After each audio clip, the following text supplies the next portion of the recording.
Bonjour! Parlons maintenant cette fois-ci du test. Ce fameux test qui peut être sommatif ou formatif, évidemment c'est selon chaque enseignant, selon l'approche pédagogique préférée. Alors on va tout simplement intituler le test, alors exemple de test, voilà. On peut décrire le test et par la suite, comme d'habitude, on peut l'afficher sur la page du cours. Et ce qui est très intéressant, alors on peut toujours préciser donc la date et l'heure précise à laquelle on souhaite activer le test ou qu'on souhaite fermer le test ou les deux. On peut également prescrire un temps disponible pour vraiment dire bon parfait, moi je veux vraiment que mes étudiants se dépêchent, je veux qu'il y ait seulement 10 minutes pour remplir ce test-là. Entre autres, un enseignant qui me dirait écoute moi David, je veux simplement leur faire un petit test rapide de révision à chaque début de cours que je veux pas plus long que 5 minutes. S'ils sont pas capables en 5 minutes, c'est tant pis. Alors on pourrait tout simplement créer un test à chaque début de cours d'une durée de 5 minutes qu'on pourrait même ouvrir seulement à partir de l'heure du début du cours et fermer après seulement 5 ou 10 minutes. Donc, les étudiants seraient dans l'incapacité de répondre au test avant le cours ou après le cours. Alors, il y aurait seulement cette petite plage horaire-là de disponible pour répondre au test et le temps disponible les limiterait également dans la durée. Donc, vous seriez certain de ne pas étirer inutilement ce test de révision. Bref, on peut également le laisser désactiver si on le préfère. Lorsque le temps est échu, on peut décider est-ce qu'on est un professeur plus généreux et on accepte de comptabiliser les étudiants qui n'ont pas fini, donc ils peuvent continuer, ou non. Est-ce qu'on, si oui, donc si on comptabilise, alors dans ce cas-là, on pourra activer un temps supplémentaire pour l'envoi du test. C'est à chacun son approche pédagogique. Ensuite de ça, on peut paramétrer donc les notes, la mise en page évidemment.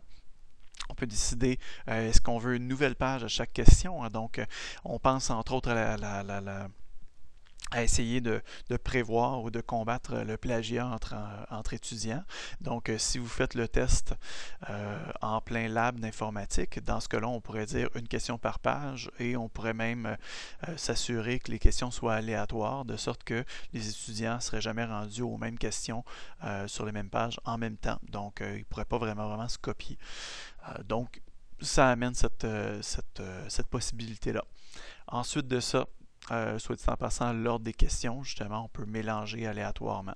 Alors, exemple, justement, donc mélange aléatoire, chaque question une nouvelle page, et voilà, vous venez juste de prévenir finalement le plagiat dans un lab d'info. Comportement des questions, alors là, on peut décider aussi si on veut tout simplement mélanger les éléments des questions. Si oui, ça veut tout simplement dire qu'on va pouvoir mélanger l'ordre finalement des choix de réponse va être aléatoire. Comment se comportent les questions aussi? Est-ce qu'on veut avoir un feedback a posteriori, donc une rétroaction? Comment est-ce qu'on veut donc la rétroaction si on en veut une? L'option de relecture, là vous avez l'embarras du choix à savoir qu'est-ce qu'on veut paramétrer, qu'est-ce qu'on veut permettre en termes de relecture pour l'étudiant. L'affichage de l'évaluation, donc du test. Alors on peut décider vraiment de préciser comment est-ce qu'on veut l'affichage. Les restrictions supplémentaires sur les tentatives. Alors, est-ce qu'on veut restreindre les nouvelles tentatives, etc. Est-ce qu'on veut donner une clé d'accès au test, etc. Et le feedback global, donc la rétroaction globale. On peut décider justement d'une rétroaction, savoir si l'étudiant a 100%, quelle sera sa rétroaction. Si l'étudiant a 90%, quelle sera sa rétroaction. Jusqu'à, on peut y aller de manière très globale, à savoir 100%, 60% et 50% et moins, on dit ben tant pis pour toi, étudie mieux, etc. Donc on peut vraiment y aller de manière très précise et évidemment comme d'habitude les réglages courants et les restrictions de disponibilité. Rendu là, on enregistre et on affiche. Et après ça, on modifie le test, donc on peut commencer à ajouter des questions. Et là, on ajoute vraiment des questions choisies, de 1 à savoir est-ce que ce sont des questions obligatoires, des questions aléatoires. Et suite à ça, on crée les questions. Donc là, vous avez vraiment l'embarras du choix.